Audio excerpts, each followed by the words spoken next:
Welcome to the Caterpillar Edwards Demonstration Learning Center. We are just outside of Caterpillar World Headquarters based in Peoria, Illinois. Now here at the Edwards Demonstration Learning Center, we're awful excited to host the SEM program.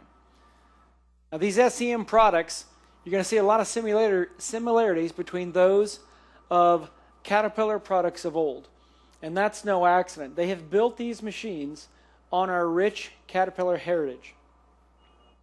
Now let me start off by talking about our demonstrator instructors or equipment operators that we're going to be watching today maneuver these SEM products. So these guys, they've traveled the world over, both demonstrating equipment and training. So the way these folks operate is exactly how these machines are intended to run. I encourage everybody after the demo to speak with the operators, get their viewpoints on these machines, and I think you'll be pleasantly surprised at their opinions of these SEM products. So first off, we've got a demonstrator instructor, Brian Kane, out on that SEM 656D, and he's out there doing a really nice job. Brian Kane, can you hear me? Yes, I can, Chad. All right. Well, I tell you what, Brian, I know that that machine is full of features and benefits, and we can actually see in the cab there, so why don't you walk us through what you're doing?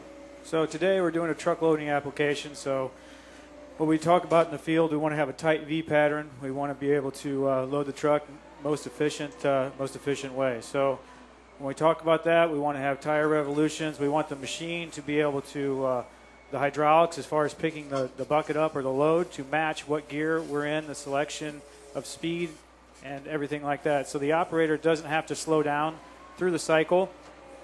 He's able to load the truck more efficiently. So we have what's called a return to ready on this machine. It works two different ways. So when the operator goes into the pile, like I'm doing right now, he loads the bucket, and then when they're backing up, they're able to pull back on the joystick and it goes to a detent. So at that detent, pretty much it raises it for them, so you don't have to concentrate on that. You can concentrate on where you're going and what you need to do, the task at hand. Once we dump the pile into the truck or whatever we may be loading, then we're able to go to a detent down. And pretty much that returns it to ready or gets the bucket flat to whatever the operator needs to do. So that's kind of how the return to ready works, Chad. Excellent.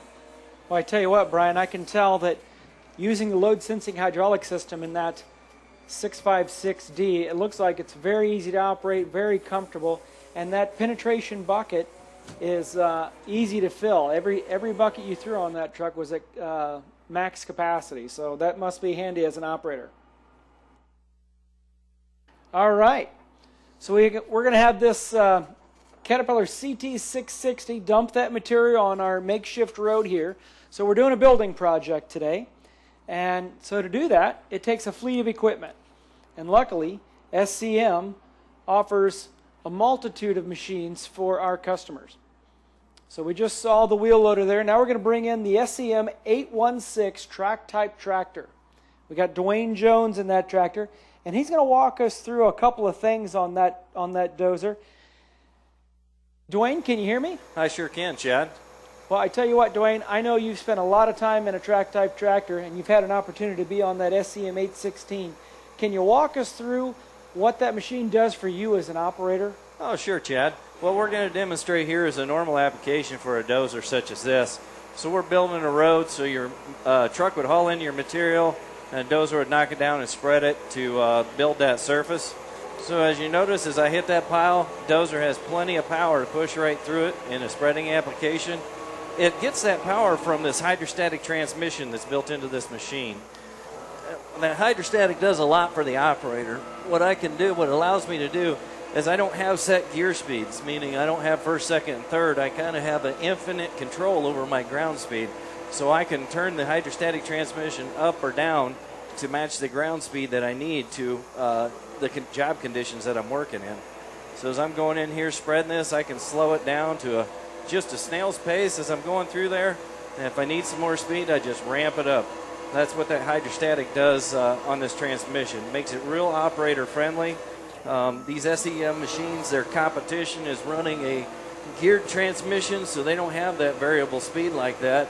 And they also have multiple controls for steering, where this has one multifunction control, which allows me to steer this machine with just one hand and also control my travel speed with that same hand, which is very operator friendly. At the end of the day, the operator goes home a lot less fatigued after he's run this machine all day.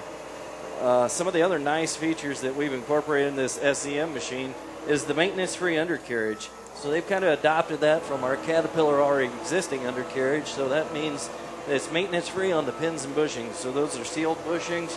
You don't have to worry about lubing them through the lifetime of that track. The only time you need to do any work to them is once they've reached their life expectancy and they have to be replaced. Excellent. Well, Dwayne, I appreciate that. So as we watch that 816 track type tractor work alongside the Caterpillar 323, I want to talk about a couple more things on that dozer.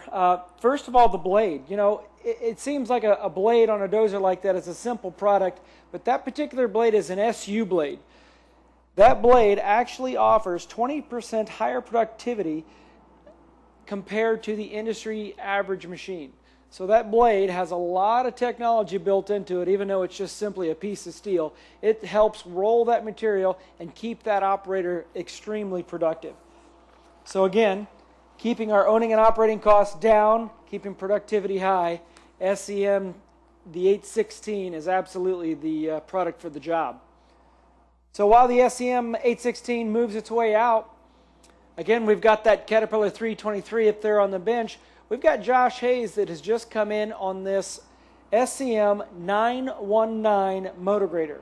Now, I know the motor grader doesn't need any introduction, but I might add that the Caterpillar machines, the motor graders, helped build a good number of the interstate system throughout the United States. And this SEM 919 was built on that heritage platform from Caterpillar. It's an excellent machine. We've got an excellent operator out there on that machine. Josh, currently you're running that machine. It's a 15-ton machine, got about 188 horsepower and a 14-foot maulboard blade. Is that a pretty good setup for an operator such as yourself? You bet, Chad. It sure is. As you can see, just demonstrated the versatility, the tight turning radius of this machine. It's got great balance, and the way the machine is equipped, you'll notice that it's got articulation in the back, the wheels in the front lean left and right, and I also have a 14-foot moldboard, which gives me great reach and versatility of the machine. So this is a great example here of being able to see to the right of the machine of how much reach an operator can get to the right or to the left of the machine. Having that reach to the left or the right is very important because you never know if you need to turn a tight radius or maybe do some ditching or possibly do slope work. So I'm going to come around here and go from that tight turning radius and demonstrate the versatility with the reach up on a slope. You'll notice as I come around here, I'm using articulation, wheel lean, and it's all the functions are very common to me because they're just exactly like the G or the H series machine. So everything is laid out in a pattern that makes sense. Now, you'll notice as I come up on this slope, I'll articulate the back of the machine so it stays on stable ground, and I'll bring the front of the machine up on the slope and circle the blade around, and I'm going to bring this slope down. So you notice with proper operating technique, proper machine technique and setup, I can reach all the way up that slope and bring this down as I come across. Another great application in this is you have as much reach downhill as you do up. So if you're trying to clean the bottom of ditches out, you can do that from the road bed reaching down into a ditch. So I'm going to come on across here, and I want to talk a little bit also about the cab in this machine. This cab has great visibility. I can see very well outside into my work area. You'll notice that the cab is actually mounted on the front part of the frame. That way I always have the same visual all the time to the working area or the blade area of the machine. Whereas some competitors' machines, the cabs are mounted on the back, and when you articulate, the front of the machine moves around. So what I'm going to do is pull up here in front and demonstrate another nice feature on this machine. You'll notice I have the blade all the way extended to the right-hand side. What I'm going to do now is I'm going to put the blade back under the center of the machine, and I want to show you how easy it is to do that. So basically what I need to do is bring my blade back, circle the blade back under the center of the machine, and what we call the link bar, I want to be able to put the pin, pull the pin on the link bar to move the moldboard back under the machine. So with the flip of a switch in the cab, all I have to do is flip that switch, put the blade on the ground, and you can see the lift cylinders are moving, and I can bring the link bar back under the center of the machine, lock the pin back in the link bar, and within a matter of a few seconds, cycle the hydraulic oil here, and I'm back to work. So that saves a lot of time having to manually pull that pin out. So, you know, at the end of the day, I can get more productive work done, more efficient work, because the machine is in motion and working at all times. You know, Josh, that's awesome. As you go to set up for your next movement here, I want to throw in a couple of things here. You know, the tandem housing on that motor grader, it's built on the Caterpillar legacy design. And that doesn't seem like a whole lot, but as Josh was doing that high banking maneuver, you know, those tandems and maneuverability that they offer in the oscillating axles, that helps improve his maneuverability and his ability to stay productive on the job site, as well as simple things like the optimized curvature of the blade itself to improve production. So Josh, I'm gonna step back here one more time and let you kind of take them through these next few movements. Okay, so you can see now I'm working a shoulder of a road bed here. So you can see again, great visibility with this cab. Got the blade underneath the machine, and I have all the same capabilities of with this machine as what I'm used to with the G and H series models here. And you know, I haven't talked much about hydraulics yet, but you know, this machine has a great feel to the hydraulics, very crisp, very clean. The hydraulic system in the lift cylinders has the float feature, which is very nice. Taking the blade in and out underneath the machine, that float feature is very important because you're able to do that without making any indentations in the ground.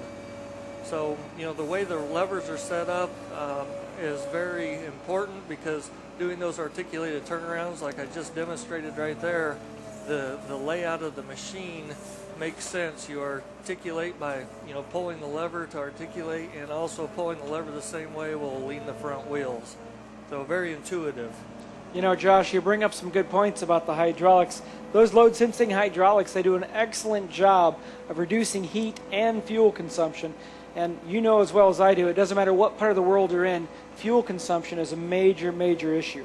That's huge, you bet, you bet. And having all the characteristics of the machine is very important with fuel consumption. I think you touched on the curvature of the moldboard.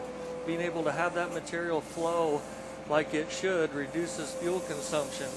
And you know, coupled with the torque converter transmission, seems to work very good, very user friendly. You have 6 forward gears, 3 reverse gears, and it's nice and simplistic. You just put it in gear and go, and it does what it should do. Yeah, absolutely. Absolutely. A couple small other features on that machine. Hydraulically driven fan also helps reduce fuel consumption. So a hydraulic on-demand fan is a lot more efficient than your old standard belt-driven fan. And this machine, it has everything you need to get the job done. Again, regardless where you're at in the world, you're saving fuel, you're keeping your operator fresh, and you're able to get the job done. All right, well, Josh, we appreciate all your help there, buddy. You bet, Chad. I see the rollers coming in behind me, so I'm going to turn it back over. Absolutely, yeah. We've got the SEM 518 soil compactor coming in. And, you know, it's kind of the unsung hero out here today, probably, if I had to guess. But this machine's extremely important. At the end of the day, once we've loaded the material, we've spread it out, we've finish grade it with the motor grader, we have to then compact it. So whether we're building a road, which is what we're simulating here, or a building pad, we have to compact that material so that we can then, as we build upon it, keep it strong and keep it tight and build it to engineering specifications.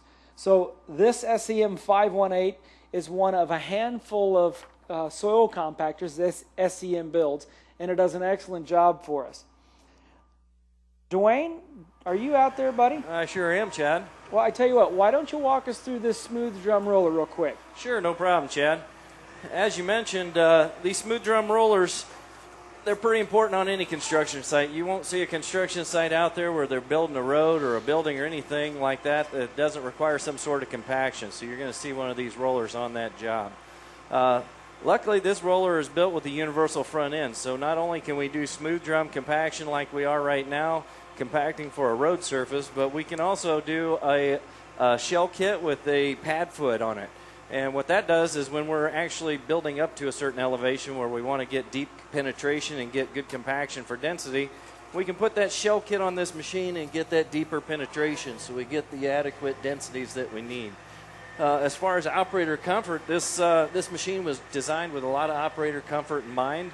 They mounted the cab so that it reduces the vibrations and it's real ergonomic in the cab for the operator. Absolutely. Go ahead, Dwayne, sorry. Oh, no, go ahead, Chad. You know, a couple other things.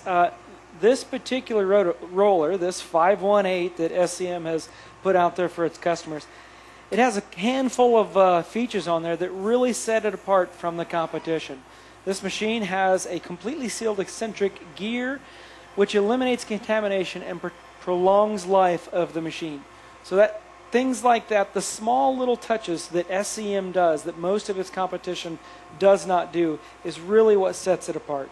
Load sensing vibration hydraulics, again, helps reduce heat and fuel consumption, another valuable item for our customers. This engine, it runs at 2,000 RPMs, which is extremely low, helping keep our fuel costs down as well. So you'll notice some common themes across all the SEM products. Low fuel consumption, excellent visibility in cabs, as well as keeping that operator comfortable. Small items like load sensing hydraulics. Again, you don't see it on that product, but it's definitely there. And it helps that operator, which ultimately helps the contractor, keep productive and stay competitive in this global market that we live in today. So Dwayne, I tell you what, why don't you come down off that road? We'll bring all four of these products back here front and center, and we'll wrap this demo up. Sure will, Chad. All right. I certainly appreciate all your guys' help today. You've done an excellent job out there. With the help of the SEM products, we were able to load that material, get it hauled to the job site. The track-type tractor then knocked it down and got it close. We put the fine grade to it with the motor grader and then compacted with that wheel loader. And that's what our customers do every single day, and SEM is definitely there to help them do this. You know, I think back to 2003 when Caterpillar signed the joint venture with SEM, and then even moving forward into 2008 when SEM was fully acquired by Caterpillar. I don't think anyone really knew where these products would be, but I must say that they've done an excellent job in staying relevant, keeping their price structure where they need to be, and keeping the productivity high exactly where it should be. So thank you, folks. We appreciate your time today. That concludes our show, and we hope to see you again soon. First of all, I'd like to talk about the easy maintenance of this machine. So as an operator standpoint, we're able to check the engine oil, check the hydraulic fluids, check anything that's wrong with the machine on our everyday operations, you may say. And then we're able to grease the machine. So on the machines, we need to grease them pretty much every day. So that's one thing that we're able to do very easy and do very comfortably without having to climb on the machine, without having to reach up, grab something, hang off of something. So as a safety standpoint, it's very nice for the operator to be able to do that. Inside the cab, we have very good visibility. So the operator is able to see the job, the task at hand, plus able to see if there's somebody coming up around him. So utility machines, there's always going to be somebody coming around with hand signals, wanting them to move this, wanting them to do that.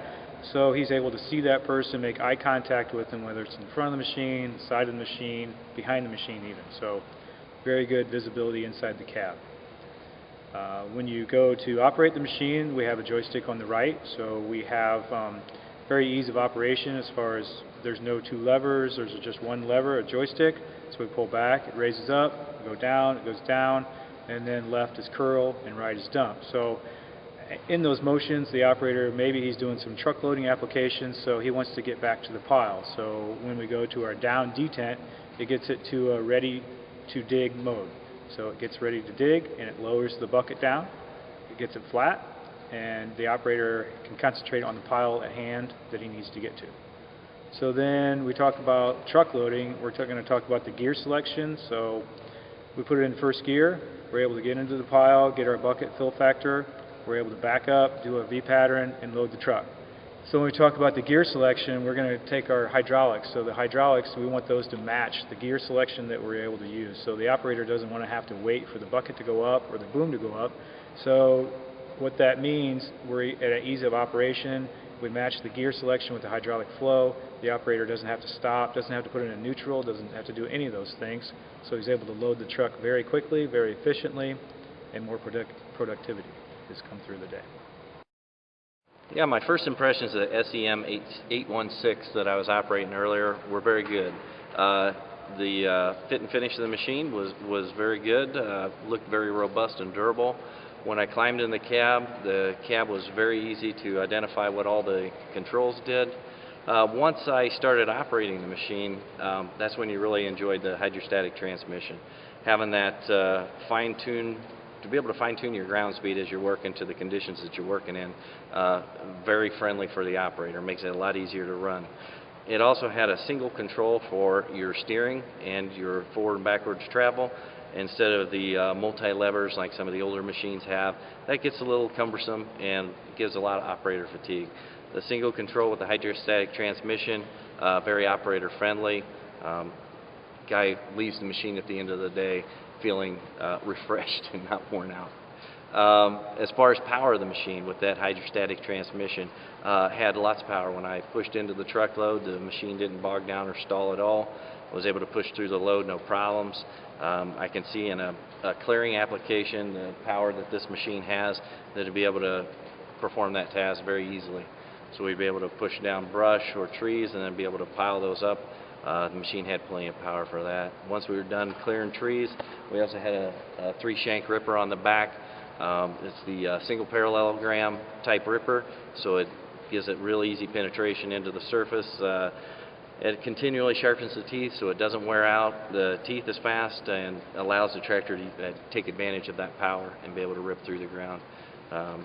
Moving on from the ripper, this SU blade that is equipped on here gave us great penetration into the ground, so I don't see that being any problem for operators out there in the field in those clearing applications to be able to remove that overburden and get down to their finished grade, then knock down their piles, building that grade back up.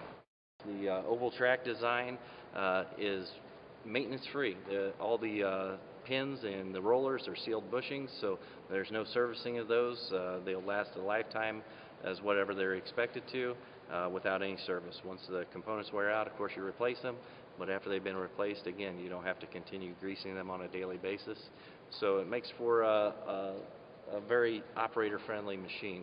There are easily accessible service points on the machine, getting to the oil, checking the hydraulic oil, your fuel, and the grease points are all easily accessible for the operator. So the machine, when I was operating it for the short period that I've been on it so far, first impressions are very good. I felt it takes me back to the older days of, being on an H series or a K series machine today. So a lot of the same characteristics, which are nice. First impressions, again, some of the things that I noticed that is very important is the drawbar circle moldboard, things of that nature. You look at the option to have the 14-foot moldboard, which is great, which gives you 3 different anchor points to get reach, left or right. That's a great option to have. I've noticed also the lift cylinders are the longer lift cylinders, so that would be in addition to what the G series machines had years ago, which of course that gets you more reach to the right or up a slope or down in a ditch. To make the machine more versatile. Of course, it's always nice to see what we call throat clearance between the moldboard and the bottom of the circle. So carry large windrows, be able to process those windrows. That is another great, feature that stood out to me as I was operating the machine. Again, going back to the DCM and the components on there, I move up a little bit to the link bar. the link bar, having the 7-hole link bar is crucial. Again, getting into the right hand or left hand reach. Moving from a 3-hole link bar or a 5, the 7-hole link bar is very important. And then also having those replaceable bushings in there to keep that tight at all times, very critical. So those are some of the things that I noticed right off the bat that puts us above the rest. The other thing is being able to keep the machine tight. With all the ball studs, having the ability to take shims out and keep that tight at all times, very critical, because you can't cut finish grade if you don't have the ability to keep the machine tight. I noticed on the tire and wheel options, very nice to have the 17.5 width tire. That helps you with your tractive effort on the ground or on slopes and things of that nature. Moving into the cab, as I was operating the machine, the crisp feel of the levers very much makes you feel like you are in a K or an H series machine. Very crisp. All the levers are laid out just like those machines. Having the float feature is great. I typically don't use float a lot, but when I pull the pin for the link bar and take the blade and move it in different positions, I utilize that float function all the time, which allows the operator to move that blade in the link bar without making any indentation in the ground, which is critical from my side of the fence. Cab, very roomy. Like I said, you sit in the machine, you feel like you're at home. So it takes you kind of back to the older machines when I started working construction. Moving on to the powertrain, there's a couple things I noticed. Of course, this machine is a torque converter transmission versus a direct drive transmission. Of course, all the machines I've been used to are direct drive transmissions. In the K, the H, and the G series machines. So it's a little different getting used to the torque converter, having no left pedal or that inching pedal, if you will. There's some potential benefits with the torque converter transmission, I think, with maybe new operators. A little less confusion. You just put it in gear and go, and you still have your power shift transmission. So there's probably a reduction in maybe possibly stalling the machine or understanding exactly how you should shift that machine. You can just put it in gear and go. The weight distribution I felt was really well on the machine. Of course, this is equipped with a ripper in the back and a counterweight on the front, so the distribution of the weight, the ride of the machine, the ride quality seemed to be very good as well, and pleasantly surprised. So even with trying to hold on a slope, we talk about weight distribution. It can make or break the machine. The front end seems to stay right on that slope and hold it on there like you think it should. The SEM 518 compactor was very ergonomic for me as the operator sitting in the seat, very comfortable. All the controls were laid out, easy to find, easy to interpret what they were. As far as the power on the machine, it was very good. I didn't have any issues with the power of the machine. It seemed to handle the work that we were doing very well. Gradability. With the grade that was established, once we run the machine on it, it was able to compact it down and match that grade very well. No issues there. We do have the shell kit we could have put on it, and that way we would have been able to do some more deep compaction in a fill environment, but the environment we were running on was like a finished surface, so we were getting ready for asphalt. Yeah, while I was operating the SEM 518 earlier, the fit and finish in the cab was very good. It was very comfortable ergonomic-wise for me as the operator. All the controls seemed to be laid out very well. Didn't have any trouble interpreting what they were and how to use them. As far as the compactability of the machine, it seemed to have plenty of power for the work that we were doing. We were running in like a finish application, finishing a road for surface material like asphalt or concrete. They'd done a very good job at that. It would have been nice if we could have ran it in an application where we would have put the shell kit on it and actually done some deep compaction. Would look forward to doing that in the future. As far as power of the machine, no issues there. Had plenty of power. I actually could run the throttle back a little bit, so that could save fuel in turn.